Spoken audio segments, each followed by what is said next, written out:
Le film commence avec une jeune fille nommée Maylen qui parle de l'importance des parents. La jeune fille dit que les parents donnent leur vie pour prendre soin de leurs enfants et que, pour cette raison, les enfants doivent leur rendre l'appareil en faisant tout ce que les parents demandent. Maylen raconte aussi que certaines personnes pensent qu'honorer excessivement les parents peut être nuisible, car on risque alors de ne plus s'honorer soi-même. Cependant, la jeune fille dit qu'elle n'a pas ce problème, car dès qu'elle a eu 13 ans, elle s'est sentie indépendante. Un jour, Maylen va à l'école, où elle retrouve ses meilleures amies, qui s'appellent Myriam, Prila et Abby.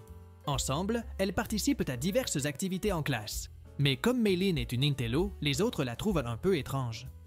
Après l'école, les amis de Maylen vont dans un magasin pour espionner un jeune homme nommé Devon, dont elles sont amoureuses. Cependant, Maylen n'est pas très intéressée par lui, et elle montre qu'elle est amoureuse des garçons d'un groupe appelé Four Town. Bien qu'elle soit fan du groupe, Priya dit que les billets sont très chers et qu'elles ne pourront donc pas aller au concert. Finalement, les amis de la jeune fille l'invitent à un karaoké, mais elle refuse, disant qu'elle doit aider à nettoyer un temple. En arrivant au temple, Maylen voit sa mère, appelée Ming Lee. Étant une mère très protectrice, Ming s'inquiète que Maylen soit en retard, et elle lui demande si elle s'est blessée ou si elle a faim. En voyant que Maylen va bien, elle l'invite à prier une ancêtre nommée Sunji, qui était la gardienne des pandas roux. Après cela, Maylen aide sa mère à nettoyer le temple. Et peu après, plusieurs visiteurs arrivent pour découvrir l'endroit. Une fois que les visiteurs entrent dans le temple, Ming Lee raconte une histoire, où dans le passé, Sunji s'occupait des pandas roux. Et après que l'ancêtre ait quitté ce monde, l'animal a commencé à apporter beaucoup de chance et de prospérité à sa famille. Plus tard, lorsque les visiteurs partent, Maylen et sa mère regardent un feuilleton, tandis que son père, nommé Jin, prépare le dîner. Soudain, Maylen voit une publicité pour le groupe Four Town et découvre que les billets pour leur concert sont déjà en vente. Maylen est très heureuse de la nouvelle, mais sa mère n'aime pas beaucoup le groupe. Peu après le dîner, Maylen va dans sa chambre et commence à faire un devoir scolaire. Cependant, à ce moment-là, elle commence à faire plusieurs dessins de Devon dans un cahier et ressent une passion pour lui. Quelques minutes plus tard, Ming Lee entre dans la chambre de Maylen et la jeune fille essaie de dissimuler pour que sa mère ne découvre pas les dessins qu'elle a faits. Cependant, il était déjà trop tard, car la mère de Maylen finit par apercevoir son cahier. Dès qu'elle ouvre le cahier, Ming est surprise de voir plusieurs dessins de sa fille aux côtés d'un jeune homme. En découvrant que le jeune homme était Devon, Ming se rend au magasin avec Maylen.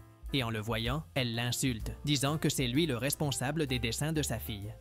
À ce moment-là, la jeune fille essaie d'arrêter sa mère, mais il était déjà trop tard, car elle finit par montrer à Devon les dessins que Maylen avait faits. Plusieurs autres jeunes présents dans le magasin aperçoivent aussi les dessins et commencent à se moquer de Maylen. Après cela, Ming ramène Maylen à la maison et lorsque la jeune fille va dans sa chambre, elle se sent très embarrassée par ce qui s'est passé. À ce moment-là, Maylen promet que cela n'arrivera plus jamais, puis elle éteint la lumière et va se coucher. Pendant son sommeil, Maylen fait un rêve dans lequel elle voit certaines statues du temple être détruites. De plus, elle voit les visages de Devon et des jeunes du groupe Four Town. Et finalement, elle voit quelques pandas roux qui s'approchent d'elle. Le lendemain, Maylen se réveille et entend sa mère l'inviter à prendre le petit déjeuner. Cependant, Maylen a une surprise, car lorsqu'elle se regarde dans le miroir de la salle de bain, elle se rend compte qu'elle s'est transformée en un énorme panda roux. Très étonnée, Maylen pousse un cri et sa mère s'inquiète pour elle. Ming s'approche de la porte de la salle de bain et demande à Maylen si tout va bien, mais la jeune fille ne veut pas révéler la vérité. À ce moment-là, Ming pense que sa fille est entrée dans la puberté et court chercher quelques éléments importants. Pendant ce temps, dans la salle de bain, Maylen essaie de s'échapper. Mais comme elle est trop grande, elle n'y parvient pas. Peu après, Ming arrive et Maylen se cache. Toujours persuadée que Maylen traverse la puberté, Ming essaie d'ouvrir les rideaux pour voir sa fille. Mais à ce moment-là, l'alarme incendie se déclenche car elle avait laissé une casserole sur le feu. Profitant du fait que sa mère est sortie de la salle de bain, Maylen va dans sa chambre et, pensant qu'elle rêve, essaie de dormir. Lorsqu'elle commence à se calmer, Maylen se rend compte que ses oreilles de panda ont disparu. Ensuite, sa queue et tout son corps de panda disparaissent, la ramenant à la normale. Cependant, à sa grande surprise, ses cheveux étaient oranges. Et pour que sa mère ne pense pas qu'elle s'est teint les cheveux, Maylen met un bonnet. En allant à l'école, les amis de Maylen racontent qu'un garçon intimidateur nommé Tyler dit à tout le monde qu'elle sort avec Devon. Sachant que si elle s'énerve, elle se transformera en panda roux, Maylen essaie de rester calme et dit qu'elle se fiche de ce qui se passe. Cependant, lorsque Maylen voit que Tyler a collé des dessins d'elle et de Devon partout dans l'école, la jeune fille commence à s'irriter. Et elle remarque que sa transformation en panda commence. Pour ne pas être découverte, Maylin se rend en classe et essaie de se calmer. Peu après, pendant le cours de mathématiques, Maylin se rend compte que sa mère l'espionne depuis l'extérieur de l'école. Lorsque les camarades de Maylin se rendent compte que sa mère l'espionne, elle commence à s'énerver. Et, incapable de se contrôler, la jeune fille se transforme en un gigantesque panda roux. Heureusement, ses camarades étaient distraits en regardant sa mère, et elle en profite pour s'échapper. Cependant, Ming a vu sa fille se transformer en panda et décide de la poursuivre. Pendant ce temps, Mei-ling parvient à sortir de l'école et pense rentrer chez elle, mais elle finit par causer de nombreux dégâts sur son chemin. Dès qu'elle arrive à la maison, Ming apparaît peu après et voit que l'endroit est complètement en désordre. Lorsqu'elle retrouve enfin sa fille, Ming se rend compte qu'elle pleurait parce qu'elle s'était transformée en panda. Peu après, le père de Mei-ling arrive et, en voyant sa fille, il reste stupéfait, disant que la transformation a déjà eu lieu. Lorsque Mei-ling entend cela, elle découvre que ses parents étaient au courant de sa transformation et ils décident de lui révéler toute la vérité. Quand ils vont au temple, Ming prend une boîte mystique, à l'intérieur de laquelle se trouvait un ancien parchemin. Ming raconte à Mei-ling qu'autrefois, leur ancêtre Sun-ji aimait tellement les pandas roux qu'elle finit par demander au dieu de la transformer en l'un d'eux. Elle l'a fait parce qu'à cette époque, des méchants attaquaient son village, et si elle était sous la forme d'un panda, elle pourrait les vaincre et sauver ses filles. Lors d'une nuit particulière, les dieux lui ont accordé le pouvoir de se transformer en panda roux, et grâce à cela, elle a chassé les méchants de son village. Ming poursuit en disant qu'elle aussi a hérité de ce pouvoir, et l'a transmis à Mei-ling. En entendant cette histoire, Mei-ling se fâche et dit qu'elle ne voulait pas se transformer en panda. Pour la calmer, Ming dit qu'il existe un remède. Elle raconte qu'elle aussi se transformait auparavant en panda roux, mais qu'elle a réussi à se guérir. Mei-ling demande comment faire et sa mère révèle qu'elle devra accomplir un rituel lors de la lune rouge pour sceller l'esprit du panda roux. Ensuite, Ming révèle que son panda était scellé dans son collier et elle pense faire la même chose avec le panda de Mei-ling. Ming conclut en disant à Mei-ling qu'elle n'aura qu'une seule chance d'enfermer le panda roux et qu'elle ne peut pas la gaspiller. À ce moment-là, le père de Mei-ling révèle que la prochaine lune rouge aura lieu le mois prochain. Et en entendant cela, Mei-ling devient triste, car elle se rend compte qu'elle devra se contrôler pendant tout le mois. Ming la rassure en disant qu'elle sera à ses côtés pour l'aider dans tout ce dont elle aura besoin. Pour éviter que Mei-ling ne détruise davantage de choses, ses parents l'emmènent dans une pièce vide, afin que, si jamais elle se transforme en panda roux, elle ne détruise aucun objet. Le lendemain, alors que Ming nettoyait la maison avec un aspirateur, Mei-ling s'irrite à cause du bruit. Encore plus agacée, Mei-ling essaie de tout faire pour expulser l'esprit du panda, mais elle n'y parvient pas. À ce moment-là, les amis de Mei-ling apparaissent à la fenêtre de sa chambre et lui annoncent que le groupe Panda Fur Town donnera un concert en ville. En entendant cela, Mei-ling s'enthousiasme et, dans son élan, emmène ses amis dans sa chambre. Aussitôt que ses amis voient Mei-ling, elles sont surprises. Mais elles n'ont pas peur. Curieuse, Myriam demande à Mei-ling comment elle en est arrivée là et la jeune fille raconte qu'elle a hérité ce pouvoir de sa mère. Lorsqu'elle découvre que le groupe ne donnera le concert que quelques jours avant son rituel, Mei-ling se met à pleurer. Mais pour la calmer, ses amis commencent à chanter une chanson du groupe. Quelques minutes plus tard, Mei-ling se calme et redevient normale. Grâce à cela, la jeune fille se rend compte que si elle reste près de ses amis, elle pourra contrôler ses émotions. Et ainsi, elle ne se transformera pas en panda roux. À ce moment-là, Ming appelle Mei-ling et la jeune fille congédie rapidement ses amis. Plus tard, Mei-ling raconte qu'elle peut désormais contrôler ses émotions et pour le prouver, ses parents font tout leur possible pour la mettre en colère ou la rendre triste. À leur grande surprise, rien ne fonctionne et Mei-ling parvient à maîtriser ses émotions. Comme ultime épreuve, le père de Mei-ling lui apporte une boîte remplie de chatons adorables. En voyant les chatons, Mei-ling a du mal à se contenir devant tant de mignonneries, mais en pensant à ses amis, elle parvient à se contrôler et ne se transforme pas en panda. Surpris, les parents de Mei-ling lui demandent comment elle fait pour se maîtriser, et elle était sur le point de dire qu'elle se calme en pensant à ses amis. Cependant, pour ne pas blesser les sentiments de ses parents, elle dit que c'est en pensant à eux qu'elle se calme. Plus. Voyant que ses parents étaient heureux, Mei-ling essaie de les convaincre de la laisser aller au concert du groupe Fur Town, mais ils refusent car ils pensent qu'elle pourrait perdre le contrôle devant beaucoup de monde. Avant de se mettre vraiment en colère, Mei-ling prend ses affaires et monte dans sa chambre. Quelques instants plus tard, la mère de Ming l'appelle et lui dit qu'elle sait tout sur Mei-ling car elle est apparue dans une actualité à la télévision. Ming dit que tout est sous contrôle et qu'elle-même réalisera le rituel sur Mei-ling. La mère de Ming ne la croit pas et dit qu'elle est en route et qu'elle va amener des renforts. Le lendemain, les amis de Mei-ling disent que leurs parents ne leur ont pas non plus permis d'aller au concert de Fur Town, ce qui irrite la jeune fille. Pour aggraver les choses, la mère de Maylin l'observait de loin et Tyler se moque d'elle. À ce moment-là, Maylin ne peut pas se contrôler et, avec son bras de panda, elle lance une balle vers Tyler. Tyler parvient à l'esquiver, puis les amis de Maylin l'emmènent aux toilettes et essaient de la calmer.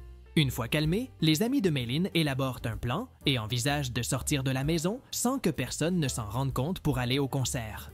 Cependant, elles se rendent compte qu'elles n'ont pas d'argent pour aller au concert et commencent à chercher une solution. Soudain, Abby mentionne que si elle voit un panda roux, elle pourra trouver une idée pour obtenir de l'argent. Maylin est d'accord et se transforme en panda, mais à ce moment-là, d'autres filles la voient. À la surprise de Maylin, les filles sont ravies de la voir sous forme de panda et sont prêtes à payer pour une photo avec elle. Grâce à cela, Maylin et ses amis ont une idée et font payer les autres jeunes pour prendre des photos avec le panda. Quelques jours plus tard, Maylin et ses amis ont presque tout l'argent nécessaire pour aller au concert, mais il leur manque encore environ 100 $. Peu de temps après, Tyler décide de parler à Maylin et lui demande de venir à sa fête d'anniversaire déguisée en panda, sinon il dira à Ming qu'elle se transforme en panda à l'école. Maylin accepte, mais dit qu'elle ne le fera que si Tyler lui paie 200 $. Tyler accepte et plus tard, Maylin dit à ses amis qu'avec cela, elles auront assez d'argent pour aller au concert de Fort Town. Le jour de la fête de Tyler arrive, Maylin essaie de sortir de chez elle, mais à ce moment-là, la famille de Ming arrive pour aider lors du rituel de la jeune fille. Pendant ce temps, à la fête de Tyler, tout le monde attendait l'arrivée du panda roux, mais il n'apparaît pas. De retour chez Maylin, sa grand-mère apparaît dans sa chambre pour lui parler et lui dit qu'elle doit apprendre à contrôler le panda, car sinon, il sera très difficile de réaliser le rituel. Plus tard, Maylin parvient à arriver à la fête de Tyler, mais tout le monde est déçu car la jeune fille est déguisée en panda au lieu de s'être transformée en un vrai. Fâché, Tyler dit que si elle ne se transforme pas en panda, il ne lui paiera pas les 200 $. Sans autre choix, Maylin ignore les conseils de sa grand-mère et se transforme en panda roux, animant toute la fête. Pendant ce temps, Ming se rend dans la chambre de Maylin. Et en inspectant les lieux, elle découvre que sa fille s'était transformée en panda à l'école. De plus, elle se rend compte que Maylin s'est échappée. De retour à Maylin, elle était avec ses amis. Et elle fêtait le fait qu'elles allaient au concert de Fort Town. Cependant, elles entendent une nouvelle à la radio annonçant que le groupe allait donner le concert le même jour que le rituel de Maylin. Maylin est confuse et découvre que son amie Abby s'est trompée sur la date du concert du groupe. Très en colère, Maylin se transforme en panda, mais cette fois, elle perd le contrôle. Quand Tyler lui demande d'animer la fête, Maylin refuse et Tyler lui dit qu'il ne paiera plus les 200 $. Alors, Maylin s'avance vers Tyler pour l'attaquer, mais peu après Ming apparaît et lui demande de laisser le jeune homme tranquille. Après cela, Ming s'en prend aux amis de Maylin, affirmant qu'elles sont une mauvaise influence pour sa fille. Une semaine plus tard, le concert de Fort Town allait commencer et les amis de Maylin se rendent sur place sans elle. Pendant ce temps, Maylin et sa famille allèrent préparer le rituel pour sceller le panda rouge, mais la jeune fille était triste de ne pas être avec ses amis. Finalement, le père de Maylin regarde les enregistrements qu'elle a faits à l'école et se rend compte que sa fille était plus heureuse, transformée en panda. C'est pourquoi il parle avec Maylin et lui raconte que le panda de Ming, à cette époque, détruisait toujours tout sur son passage. C'est pourquoi le père de Maylin dit qu'elle ne devrait pas fuir les mauvaises choses, mais apprendre à vivre avec elles. Plus tard, le rituel. Finalement, il commence et Maylin est transportée dans le monde spirituel, où elle rencontre l'ancêtre Sunji. Sonny montre à Maylin un miroir dans lequel la jeune fille se voit elle-même. En essayant de traverser le miroir, Maylin commence à se séparer du panda, mais à ce moment-là, elle se souvient des bons moments qu'elle a passés avec le panda roux. C'est pourquoi elle décide de revenir et retourne dans le monde réel, transformée en panda. En voyant cela, la mère de Maylin tente de recommencer le rituel, mais la jeune fille refuse et essaie de s'enfuir. Tant Ming que sa famille essaient de retenir Maylin, mais ils n'y parviennent pas et le panda les projette au loin. À ce moment-là, le collier de Ming se brise et, très en colère, elle commence sa transformation en panda. Pendant ce temps, Maylin arrive au concert de Lost Fort Town et s'excuse auprès de ses amis. Les amis de Maylin acceptent ses excuses et lorsque le concert commence, Ming, qui est sous la forme d'un panda colossal, apparaît et cherche Maylin. À ce moment-là, tout le monde sur place tente de s'enfuir, mais Maylin distrait Ming pendant que sa famille trace un cercle pour réaliser le rituel. À un certain moment, Maylin parvient à attaquer Ming et à la faire tomber au sol, mais elle sort du cercle. Pour résoudre la situation, la famille de Ming se transforme en panda roux et, ensemble, elles traînent Ming à l'intérieur du cercle. À cet instant, le rituel commence. Et Ming, avec sa fille, sont emmenés dans le monde spirituel. Là-bas, Mei Ling voit une version plus jeune de sa mère, en train de pleurer, car elle n'a pas pu s'excuser d'avoir blessé sa propre mère dans le passé, lorsqu'elle s'était transformée en panda. De plus, Ming dit qu'elle est fatiguée d'être parfaite, aussi bien pour sa mère que pour les autres. Mei Ling la réconforte en disant qu'elle comprend ce qu'elle ressent. Après cela, Mei Ling emmène sa mère à travers un portail. Là, la jeune fille retrouve ses tantes et sa grand-mère. À ce moment-là, Ming s'excuse auprès de sa mère et celle-ci accepte ses excuses. Ensuite, elle traverse tout le portail et laisse leur panda derrière elle. Cependant, Mei Ling reste en arrière en disant qu'elle veut garder son panda. Ming accepte la décision de sa fille, puis le portail disparaît. Peu après, Sunji apparaît et se réjouit avec Mei Lin, car elle a été la seule à accepter d'être vraiment elle-même. Dans la scène finale, Mei Lin se sent libre, car elle peut se transformer en panda quand elle le souhaite, en plus d'aider sa mère à attirer plus de visiteurs au temple. De plus, Ming accepte Mei Lin telle qu'elle est vraiment, et toutes deux deviennent une mère et une fille formidables. Et c'est ainsi que se termine le film. Si tu as aimé cette vidéo, n'oublie pas de t'abonner à la chaîne, de mettre un like et profitant pour découvrir d'autres résumés incroyables qui sont disponibles pour toi. Je vous dis au revoir pour l'instant et on se retrouve dans la prochaine vidéo.